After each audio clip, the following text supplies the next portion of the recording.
السلام عليكم البنات، نتمنى تكونوا بخير وعلى خير ان شاء الله، ويلقاكم هذا الفيديو نتوما في احسن حال والاحوال. بالنسبه للبنات المملحات ديال عاشوراء اولا مملحات اولا فقيقسات مالحين، شاركتهم معكم في الفيديو الشورت اللي قبل من هذا. غادي تلقاوهم العجينه والطريقه ديال التشكيل كل وحده فيهم.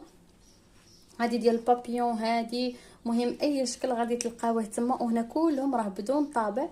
راه البنات كيجيو رائعين وساهلين وسراع. وبالنسبه لهاد التشكيلات هادو اللي بحال هكا راهم البنات خطيرين، كيجيو بحال ديال الزنقه تماما ورائعين صراحه. هما غير السر ديال هاد الفقيقسات هادو خاصهم يطيبوا على النار اللي تكون مهيله شمعه يعني، ويطيبوا على خاطرهم تخليهم حتى يبردوا. ديروا هكا في سوبيره اللي تكون فيها بلاستيك، وتعاودوا تسدوا هذيك البلاستيك مزيان، تغطيوهم بسلوفان باش يبقاو محافظين على القرمشه ديالهم وبالصحه والراحه. كانوا هادو هما لي فيديو ديال اليوم، نتمنى يعجبكم، وخليو لي واحد لايك وابوني للقناه الى عجبكم لا فيديو.